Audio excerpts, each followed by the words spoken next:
إن الحمد لله نحمده ونستعينه ونستغفره ونعوذ بالله من شرور أنفسنا ومن سيئات أعمالنا من يهده الله فلا مضل له ومن يضلله فلا هادي له أشهد أن لا إله إلا الله وحده لا شريك له وأشهد أن محمدا عبده ورسوله۔ یہ صفحہ نمبر 73 اور 74، آیت نمبر ہے 118۔ اعوذ باللہ من الشیطان الرجیم، بسم اللہ الرحمن الرحیم۔ وقال الذین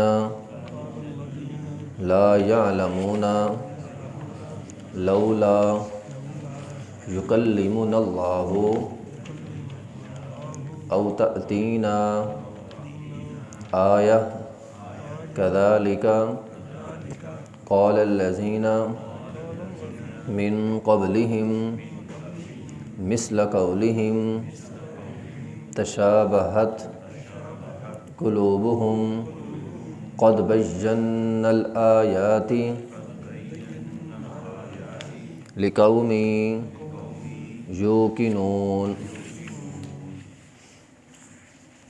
وقال، اور کہا، الذین، ان لوگوں نے، لا یعلمون، جو نہیں جانتے تھے، لولا یکلمنا اللہ، اللہ ہم سے بات کیوں نہیں کرتا، او تأتینا آیا، یا آپ ہمارے پاس کوئی نشانے کیوں نہیں لے کر آتے، کذالک، اسی طرح، قال، کہا، الذین، ان لوگوں نے، من قبلہم، جو ان سے پہلے تھے، جو ان سے پہلی قومیں گزر گئی ہیں، انہوں نے بھی ایسے مطالبات کیے تھے، مثل قولہم، ان جیسی بات ہی کہی تھی، تشابہت قلوبہم، ان کے دل تمام کے ایک جیسے ہی ہیں، قد بینا الآیات، تحقیق ہم نے بیان کر دی ہیں نشانیاں، لقوم یوقنون، یقین رکھنے والی قوم کے لیے۔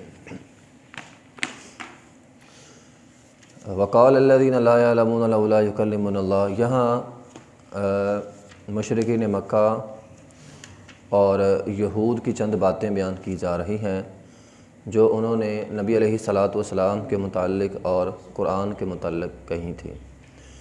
وہ کہتے تھے، اللہ لولا یکلمنا اللہ، اللہ ہم سے بات کیوں نہیں کرتا۔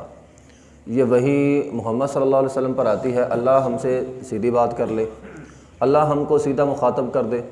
ایک نبی کے ذریعے ہم سے کیوں مخاطب ہوتا ہے، اللہ ہم سے سیدھا بات کرے۔ اور یہودیوں نے تو یہ بھی کہہ دیا تھا، نر اللہ جہرا، ہم تو اللہ کو دیکھنا چاہتے ہیں۔ یہودیوں نے کہا تھا ہم دیکھنا چاہتے ہیں، مشرکین مکہ نے کہا تھا ہم سے اللہ آ کر خود بات کرے تو ہم بات مان جائیں گے۔ تو اسی طرح ان کے اور بھی بہت سارے مطالبات تھے۔ مثال کے طور پر مشرکین مکہ کہتے تھے ہمارے سامنے فرشتے آئیں، اے پیغمبر ہمارے پاس لکھی ہوئی کتاب لاؤ، تورات جس طرح لکھی ہوئی کتاب تھی نا، تورات کی تختیاں تھیں، اس طرح لکھی ہوئی کتاب لاؤ۔ یا کہتے تھے صفا پہاڑ سونے کا بن جائے، یا کہتے تھے مکہ میں پہاڑ بہت ہیں، زرخیز نہیں، علاقہ زرخیز نہیں ہے، سرسبز نہیں ہے، تو آپ ایسا کریں پہاڑ سارے ختم کر دیں، ہم آپ کی بات مان جائیں گے۔ یا پھر کہتے تھے مکہ میں باغات ہوں اور ان کے نیچے سے نہریں ہوں، یا کہتے تھے آسمان ہم پہ گرا دو، آسمان کا ٹکڑا گرا دو۔ یہ سارے مطالبات اللہ تعالیٰ نے قرآن میں بیان کیے ہیں۔ اللہ تعالیٰ فرماتے وَقَالُوا لَن نُؤْمِنَ لَكَ حَتَّى نَرَى اللَّهَ جَهْرَةً حَتَّى تَفْجُرَ لَنَا مِنَ الْأَرْضِ يَنبُوعًا، وہ کہتے تھے زمین پھٹے اور ہمارے لیے ینبوع، چشمے جاری ہو جائیں، آپ ہماری آنکھوں کے سامنے چشمے نکال دیں، ہم بات مان لیں گے۔ یا کہتے تھے او تکون لک جنۃ من نخیل وعنب، مدینہ شہر، مکہ شہر کے اندر کھجوروں کی کسی بھی چیز کا کوئی باغ نہیں ہے، مکہ شہر زرخیز نہیں ہے، فصل نہیں وہاں پہ ہوتی، تو کہتے تھے ہماری آنکھوں کے سامنے یہاں کھجوروں کے باغ ہوں، جس طرح مدینہ یثرب میں یا دیگر شہروں میں باغات ہیں کھجوروں کے، ہمارے سامنے ہوں، مکہ شہر میں کھجوروں کے باغ ہوں، انگوروں کے باغ ہوں، فتفجر الانہار خلالها تفجیرا، ایسے باغ ہوں کہ جن کے درمیان سے نہریں بھی جاری ہوتی ہیں۔ ایسا باغ بڑا قیمتی ہوتا ہے جس میں چشمہ موجود ہو یا نہریں جاری ہوتی ہوں۔ یہاں کہتے تھے او تسقط السماء، آسمان سے ایک ٹکڑا گرا دو ہم پر۔ یا کہتے تھے او تأتی باللہ والملائکۃ قبیلا، اللہ ہمارے سامنے آ جائے، فرشتے ہمارے سامنے آ جائے۔ یا پھر کہتے تھے او یکون لک بیت من زخرف، مکہ شہر میں ایک سونے کا گھر ہو، ہمیں سونے کا گھر مل جائے۔ تو اس طرح کے مطالبات انہوں نے کیے تھے۔ تو کیا یہاں پہ ذہن میں یہ بات آتی ہے اللہ تو ہر چیز پر قادر ہے، اللہ تعالیٰ ان کے مطالبات پورے کر دیتا، وہ ایمان لے آتے، تو مطالبات پورے ہو سکتے تھے، کیوں نہیں ہوئے؟ اللہ تعالیٰ نے یہ مطالبات پورے کیوں نہیں کیے؟ پہلی بات تو یہ ہے کہ اللہ تعالیٰ کا ایک قانون ہے، اصول ہے اللہ تعالیٰ کا، اللہ سامنے بھی آ سکتا ہے، اللہ ان کا ہر مطالبہ پورا کر سکتا تھا، لیکن اللہ کا اصول یہ ہے کہ اللہ تعالیٰ جب بھی کوئی قوم اللہ سے مطالبہ کرتی ہے اور اللہ اس کا مطالبہ پورا کر دے اور وہ قوم ایمان نہ لائے، وہ قوم 3 دن کے اندر تباہ ہو جاتی ہے۔ یہ پھر اللہ کا اصول بھی ہے۔ تو اللہ کو پتا تھا، ماننا تو انہوں نے ہے نہیں، ان سے پہلی قومیں مان گئی تھیں، کیا انہوں نے مطالبات نہیں دیکھے تھے؟ انہی کی قوم تھی قوم شعیب۔ قوم شعیب عرب کی قوم تھی، جہاں یہ رہتے تھے نا مکہ والے، تو یہ اسی عرب کے علاقے میں قوم شعیب رہتی تھی۔ انہوں نے مطالبہ کیا اپنے پیغمبر سے صالح علیہ السلام سے کہ اس پہاڑ سے ایک حاملہ اونٹنی آ جائے، ہم آپ پر ایمان لے آئیں گے۔ اللہ نے مطالبہ پورا کر دیا، پہاڑ سے اونٹنی آ گئی، کیا ایمان لائے؟ نہیں لائے، اونٹنی کو قتل کر دیا، قتل کرنے کی پوری سازش کی، ٹھیک ہے، تو اونٹنی تو بھاگ گئی۔ تو اللہ تعالیٰ نے اس قوم پہ پھر عذاب بھیجا۔ تو اللہ تعالیٰ نے فرمایا میرا تو اصول یہ ہے کہ تم سے پہلی قوموں نے بھی مطالبہ کیا تھا، جس قوم کا مطالبہ قبول ہو گیا ہے اس قوم کو ہم نے تباہ کر دیا، کیونکہ ماننا تو ہوتا نہیں، مطالبات تمہارے ماننے کے لیے نہیں ہے، اگر تمہارے پورے بھی کر دیے جائیں ماننا تم نے کوئی نہیں، پھر تمہارے اندر عذاب آ جائے گا۔ تو تمہیں عذاب سے بچانے کے لیے اللہ تعالیٰ تمہارے مطالبات پورے نہیں کرتا، ورنہ اللہ تعالیٰ کو مطالبات پورے کرنے میں کوئی دقت کوئی مشکل نہیں ہے۔ پچھلی آیت میں اللہ تعالیٰ نے بتا دیا ہم نے تو کون کہنا ہے، فیکون ہو جانا ہے، اس لیے مطالبات پورے کرنا مشکل نہیں ہے۔ مسئلہ یہ ہے کہ تم نے ایمان نہیں لانا، پھر تم زندہ نہیں بچو گے، تمہاری زندگی کے لیے تمہارے مطالبات پورے نہیں کیے جاتے۔ تو بہرحال انہوں نے کہا اللہ تعالیٰ نے فرمایا کذالک قال الذین من قبلہم مثل قولہم، تو یہ ساری باتیں ان سے پہلی قومیں بھی کہتی تھی، اسی طرح کے مطالبات کذالک قال الذین من قبلہم مثل قولہم، پہلی قومیں بھی یہی مطالبات کرتی، فلاں ہو جائے، فلاں پورا ہو جائے، فلاں پورا ہو جائے۔ یہودیوں کے پھر تو مطالبات ہی بے شمار تھے۔ اگر ماننا ہوتا کسی قوم نے مطالبہ دیکھ کر اپنی بات جو کہی زبان سے نکالی تھی وہ پوری ہوتی دیکھ کر ایمان لانا ہوتا تو یہود لے آتے۔ جتنے مطالبات یہودیوں کے پورے ہوئے نا کسی کے نہیں پورے ہوئے۔ آپ دیکھ لیں موسیٰ علیہ السلام سے لے کر موسیٰ علیہ السلام ان کی آنکھوں کے سامنے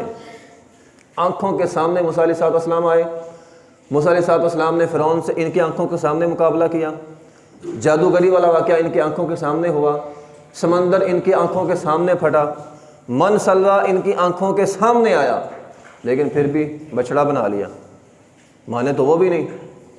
موسیٰ علیہ السلام تورات کی تختیاں لائے، کہتے ہیں ہم نہیں مانتے، نر اللہ جہرا، اللہ ہمارے سامنے آ جائے بھی، اور تمہیں کیا چاہیے؟ سمندر پھٹ گیا، کیا سمندر کا پھٹنا معجزہ نہیں تھا؟ کیا موسیٰ علیہ السلام کی لاٹھیوں کا جادوگروں کو ہرا دینا معجزہ نہیں تھا؟ ان کے پاس تو تورات بھی لکھی ہوئی آئی تھی، لیکن وہ بھی نہیں مانے، تورات کو نہیں مانا، کہا ہم تورات کو نہیں مانتے، اللہ ہمارے سامنے آ جائے۔ اللہ نے پہاڑ سر پہ رکھ کے قوم یہود کو تورات منوائی تھی جو لکھی ہوئی تھی۔ تو اللہ تعالیٰ نے فرمایا کذالک قال الذین من قبلہم مثل قولہم، ان جیسے مطالبات تو پہلی قوموں نے بھی کیے تھے، ان کے پورے ہو گئے، وہ بھی نہیں مانے۔ انہوں نے کہا تھا قرآن لکھا ہوا آئے، تو فرمایا جس قوم کے پاس آیا ہوں تورات، کیا وہ مانے؟ وہ بھی نہیں مانے، تو ماننا تو ہے نہیں انہوں نے۔ تو اللہ تعالیٰ نے فرمایا تمہارے مطالبات اسی لیے پورے نہیں ہو سکتے۔ اسی طرح ان کے جو جتنے بھی مطالبات تھے اللہ نے قرآن میں وقفے میں ان کا تذکرہ بھی کیا ہے۔ اللہ تعالیٰ نے فرمایا تم کہتے ہو آسمان ہم پہ گرا دو، ٹھیک ہے، کیا یہ مطالبہ یہ بات ہم نے پہلی ایک قوم کے ساتھ کی ہے؟ قوم شعیب پر اسی طرح کا ایک ملتا جلتا عذاب آیا تھا، کیا وہ مان گئے؟ نہیں۔ اللہ تعالیٰ فرماتے ہیں فَأَخَذَهُمْ عَذَابُ يَوْمِ الظُّلَّةِ، مفسرین نے لکھا ذلہ سے مراد ایسے ہی سمجھ لیں جیسے آسمان کا کوئی ٹکڑا تھا، ایک سائبان تھا، جس طرح آسمان کا ایک ٹکڑا ہی ہوتا ہے ان پر برسا اور وہ سارے تباہ ہو گئے۔ کیا یہ منظر دیکھ کر وہ لوگ مان گئے؟ وہ لوگ نہیں مانے۔ وَإِن يَرَوْا كِسْفًا مِّنَ السَّمَاءِ سَاقِطًا يَقُولُوا سَحَابٌ مَّرْكُومٌ، اللہ تعالیٰ نے فرمایا اگر ان کے کہنے کے مطابق آسمان سے ٹکڑا آ بھی جائے تو انہوں نے کیا کہنا ہے؟ انہوں نے کہنا ہے کہ یہ تو بادل ہے، اصحاب مرکوم ہے، یہ آسمان کا ٹکڑا ہے ہی نہیں، ہم مانتے نہیں، یہ تو بادل ہے۔ اسی طرح اللہ تعالیٰ نے فرمایا کہ اگر ہم ان کا یہ مطالبہ پورا کر دیں کہ سونے کا گھر والا، انہوں نے کہا کہ ایک گھر سونے کا گھر ہو مکہ شہر میں، اللہ تعالیٰ نے فرمایا پہلی بات یہ ہے کہ انبیاء دنیاوی مقاصد کے لیے آتے ہی نہیں ہیں، اس لیے تمہارا یہ مطالبہ ہی ناجائز ہے، ہم یہ برا نہیں کریں گے۔ اسی طرح انہوں نے کہا آسمان، ہمارے سامنے آسمان پر آپ چڑھیں۔ نبی علیہ الصلوۃ والسلام جب کہتے تھے نا وحی آتی ہے تو کہتے تھے آپ ہمارے سامنے اللہ تعالیٰ کے پاس جائیں نا، ہم اپنی آنکھوں سے دیکھیں آپ جا رہے ہیں آسمان پہ اور واپس وحی لے کر آئیں۔ اللہ تعالیٰ نے فرمایا وَلَوْ فَتَحْنَا عَلَيْهِمْ بَابًا مِّنَ السَّمَاءِ فَظَلُّوا فِيهِ يَعْرُفُونَ، اگر ہم ان کے سامنے آسمان کے دروازے کھول دیں اور یہ آسمان پر چڑھ بھی جائیں تو کیا کریں گے؟ عبرت حاصل کریں گے؟ نہیں، کیا کہیں گے؟ بل نحن قوم مسحورون، یہ کہیں گے ہم ایسی قوم ہیں جن پر جادو ہو گیا۔ تو آسمان اگر کھول بھی دیں، آسمان کھولنا مشکل نہیں ہے، مسئلہ یہ ہے کہ انہوں نے ماننا پھر نہیں، انہوں نے کہنا ہم پر جادو ہو گیا۔ تو اللہ تعالیٰ فرماتے ہیں ہم ان کے مطالبات پورے کر سکتے ہیں لیکن انہوں نے ایمان کو نہیں لانا۔ اچھا، نبی علیہ الصلوۃ والسلام کے یہ جو اگلی آیت ہے نا قد بینا الآیات، کہ اللہ تعالیٰ فرماتے ہیں ہم نے بہت ساری نشانیاں دکھلائی بھی، تو نبی علیہ الصلوۃ والسلام کے معجزات تھے بھی، ایسا نہیں تھا کہ نبی علیہ الصلوۃ والسلام کا کوئی معجزہ نہیں تھا۔ قرآن سب سے بڑا معجزہ تھا، سب سے بڑا معجزہ نبی علیہ الصلوۃ والسلام کا قرآن تھا۔ پھر نبی علیہ الصلوۃ والسلام کا معجزہ یہ تھا کہ انہوں نے کہا، ان کے کہنے کا بھی ایک مطالبہ پورا ہوا تھا، کیا؟ چاند کے 2 ٹکڑے۔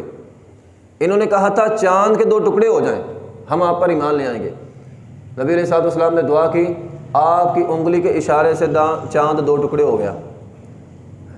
ہیرا پہاڑ تھا، ایک ٹکڑا اس کی دائیں جانب ایک بائیں جانب، درمیان میں ہیرا پہاڑ، چاند نیچے گرا پڑا ہے۔ ان کی آنکھوں کے سامنے ہوا، سب نے یہ منظر دیکھا، چاند کے 2 ٹکڑے سب نے دیکھے، کیا ایمان لے آئے؟ نہیں، ایمان نہیں لائے۔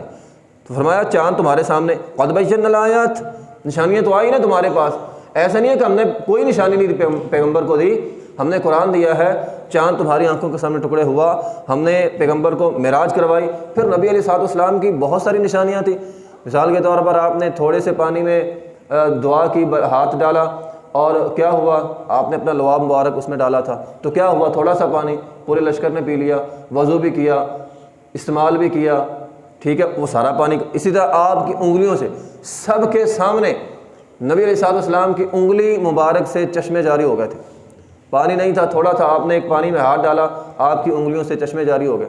تو فرمایا معجزات تو ہم نے دکھائیں، یہ بھی نبی علیہ الصلوۃ والسلام کا معجزہ تھا۔ نبی علیہ الصلوۃ والسلام مدینہ میں کھجور کا تنا تھا، آپ اس پر کھڑے ہو کر خطبہ دیتے تھے، پھر کیا ہوا؟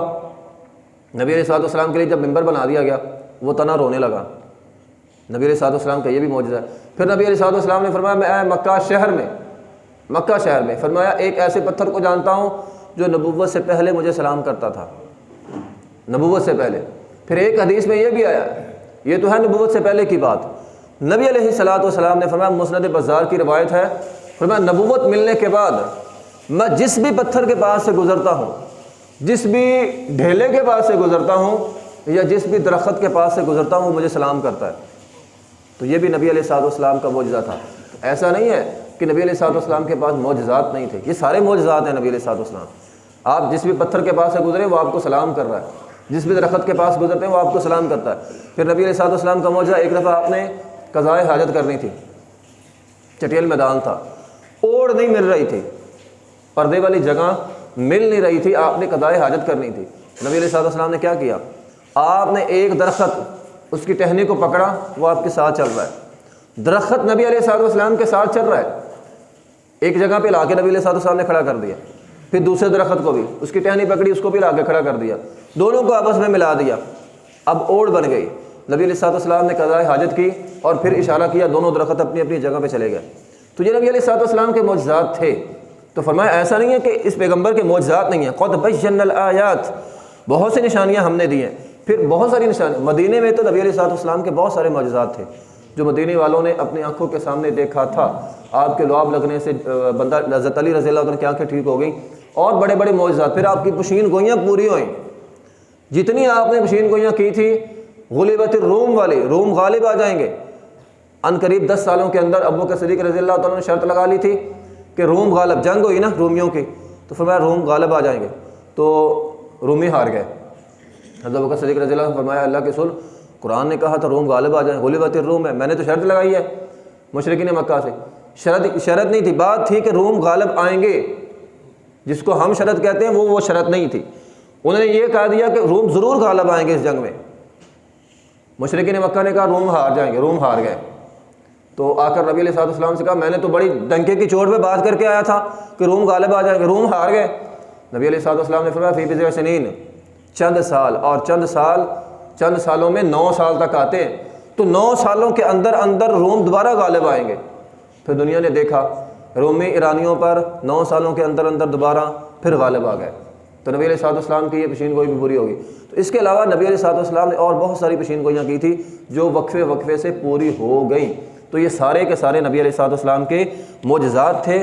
فَقَدْ بَيَّنَّا الْآيَاتِ لِقَوْمٍ يُوقِنُونَ، یقین کرنے والوں کے لیے تو ایک ہی معجزہ کافی ہوتا، یقین کرنے والوں کے لیے قرآن ہی کافی تھا، لیکن جنہوں نے قرآن دے کر ایمان نہیں لائے، چاند کے 2 ٹکڑے دے کر ایمان نہیں لائے، بڑے بڑے معجزات دے کر ایمان نہیں لائے، انہوں نے ایمان کو نہیں لانا۔ تو مطالبات سے مراد یہ نہیں ہے کہ انہوں نے ایمان لانا ہے، یہ صرف ہٹ درمی ہے، اپنی ہٹ درمی پر ایسی باتیں کرتے ہیں۔ اس لیے اے پیغمبر آپ نے پریشانی ہاں تو ہمارے پیغمبر کے پاس، ہم مسلمان ہیں، ہمیں پتہ ہونا چاہیے کہ ہمارے پیغمبر کے پاس قرآن کے علاوہ بھی بڑے بڑے معجزات تھے جو اللہ تعالیٰ نے ہمارے پیغمبر کو عطا کیے ہوئے تھے۔